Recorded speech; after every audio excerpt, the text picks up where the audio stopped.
111 dan 112 berkaitan dengan kepemilikan barang narkotika bukan tanaman dan tanaman.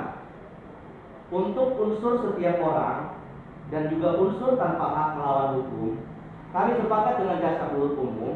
Namun untuk unsur setiap orang dan unsur tanpa hak melawan hukum, haruslah terlebih dahulu dipertimbangkan unsur berikutnya, yaitu unsur ketiga, yaitu unsur memiliki, menyimpan, menguasai atau menyediakan narkotika golongan 1 bukan tanaman.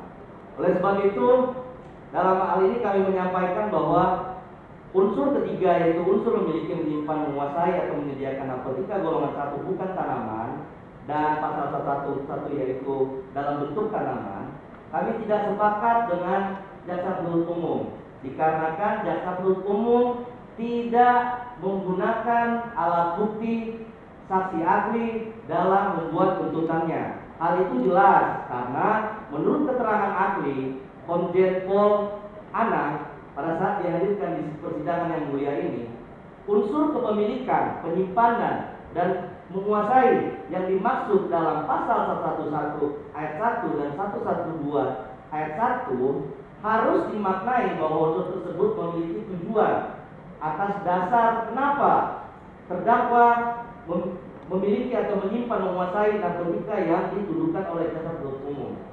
Jelas sekali oleh keterangan-keterangan saksi yang dihadirkan baik jaksa penuntut umum maupun dari penasihat hukum bahwa tujuan saudara terdakwa memiliki atau menyimpan, menguasai narkotika golongan 1 dalam bentuk tanaman atau bukan tanaman, itu adalah tujuannya untuk digunakan secara diri saya dan kehidupan saya di masa mendatang.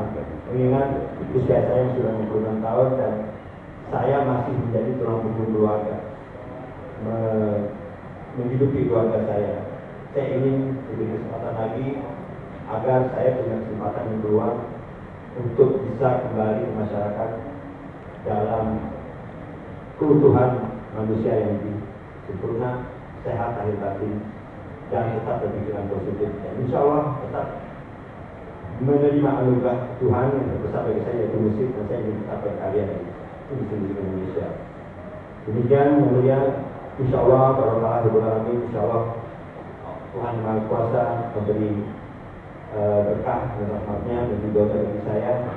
Saya ucapkan terima kasih. Wabillahi taufiq wal hidayah. Assalamualaikum warahmatullahi wabarakatuh.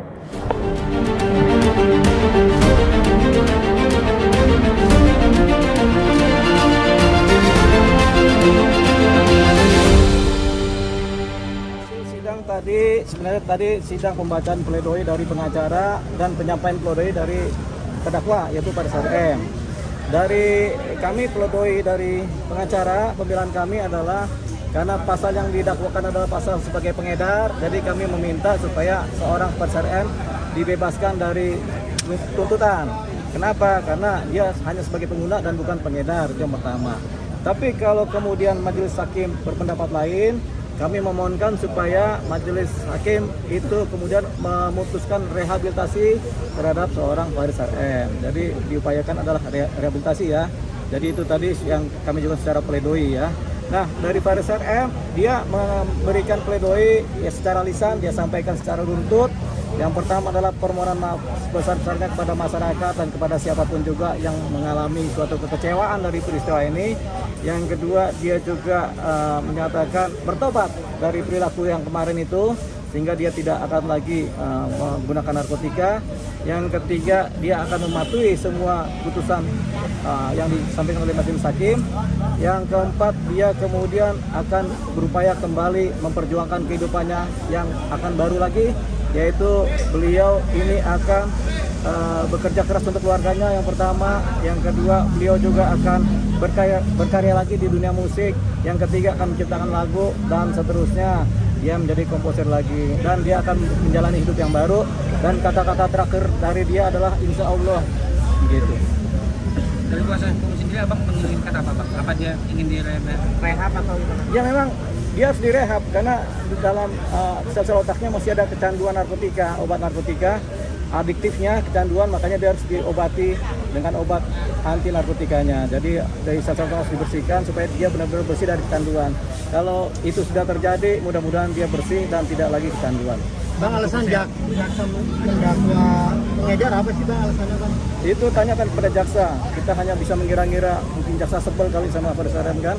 Jadi udah pengedar aja lu, kelamaan kan residivis kan begitu kan. Jadi itu tapi itu pikiran jaksa ya, bukan pikiran kita. Kita hanya menduga-duga pikiran jaksa. Nah. Tapi secara bukti nggak ada Bang. Secara bukti dia bukan pengedar, begitu. Jadi karena bukan pengedar dan saksi ahli juga menyatakan bahwasanya pasal-pasal yang didakwakan adalah pasal pengedar, ya sudah kita pahami ini sebagai dakwaan dia sebagai pengedar. Tapi dia karena dia bukan pengedar, dia adalah pengguna, makanya kita memohon supaya dalam pledoi kita supaya majelis hakim memutuskan lepas atau bebas dari tuntutan pasal. Bang, kemarin kan saksi BNN dia menyatakan bahwa harus direhab Bang ya. Iya. Gimana Bang? Ya setuju dengan BNN, memang seorang pengguna harus direhab dari kecanduan karena mereka ini kalau dihukum malah habis masa kehidupannya, malah berantakan dan rusak begitu. Bang, ada ketakutan dari Faris nggak sih? Mungkin ngomong sama Bang, saya janji deh untuk... Oh itu dia nggak usah ngomong sama kita, ngomong sama seorang juga begitu dia, sama di persidangan juga begitu dia. Saya kapok begitu. 3 kali ngomong kapok gitu. Bang, tapi kan dia udah menggunakan 4 kali Bang. Nah, sebagai kuasa hukum ini seperti apa Bang? Karena kan Faris ini udah... Iya, itu yang namanya bahasanya residif ya. Pengulangan perbuatan yang sama. Tapi ini kan berbeda. Kalau residivis itu kalau kriminalnya kriminal murni, membunuh orang 4 kali dihukum lagi. Nah, itu kan kriminal, mencuri 4 kali itu kriminal residif. Tapi ini kan dia kecanduan narkotika. Begitu. Dia kan harapannya juga nggak mau juga maki-maki lagi kan sebagai pengguna, tapi namanya kecanduan kan. Jadi kita nggak anggap dia sebagai residif. Jadi tidak mengulangi perbuatan pidananya, tapi memang kita anggap dia sebagai korban kecanduan. Jadi seringkali kecanduan itu berulang-ulang kan begitu. Bang, tadi kan Abang bilang pikiran dia tuh masih sulit kan, masih kalau dia masih kecanduan, harus direhabilitasi. Yeah. Mengaruhi nggak psikisnya atau kesehatannya karena masih kepikiran untuk benda-benda itu? Ya tentunya kan kalau orang kecanduan tuh ada gredek-gredeknya tuh. Gredek-gredek ada saku-sakunya kan gitu kan. Tapi kita Gerges. itu beda lagi bos. Bos, meriah. Lanjut Bang. Ya, jadi dia ada gredek-gredeknya tuh, ger gitu kan supaya pengen pakai lagi kan. Tapi kita tampaknya ini sekarang dia ini lebih stabil ya. Mungkin karena di dalam sel dia 3 bulan nggak ini, jadi dia bertahan hidup dalam posisi yang supaya tidak kecanduan lagi. Tapi tetap aja sebenarnya sel-selnya masih kecanduan. Tapi dia berusaha untuk bertahan kan. Tapi ada keluhan nggak mungkin dari dia? Sekarang belum ada keluhan, tapi tadi agak sedikit kurus ya badannya ya, karena mikir mungkin ya. Mikir 1 minggu mikir juga tuh, gara-gara tuntutan 6 tahun kan dia langsung mikir seminggu 7 hari, 1 hari makan sekali, gara-gara mikir kan kurus juga dia kan. Ya, enak kalau di luar kayak Bang Novel kan. Sebenarnya Faris itu ada permasalahan apa sih Bang? Atau Faris itu ada permasalahan apa? Akhirnya ada sering kalau terus. Mana kita tahu kalau urusan itu kan dia nggak punya urusan keluarga mah nggak boleh kita sentuh kan. Tapi rasanya nggak ada urusan itu selain kecanduan aja. Karena kan dia bilang tadi di persidangan dari muda saya udah kecanduan, saya udah mau bertobat karena dari muda saya udah salah melangkah begitu. Secara kecanduan salah melangkah, secara musik benar melangkah begitu. Apakah sebagai penopang dia dalam berkarya mungkin? Kita nggak tahu, tapi korelasinya kayaknya kecil deh. Itu mungkin karena dia merasa excited ya, kalau orang pakai narkotika kan excited, senang-senang aja, gembira gitu kan, gitu. Ada omongan nggak dari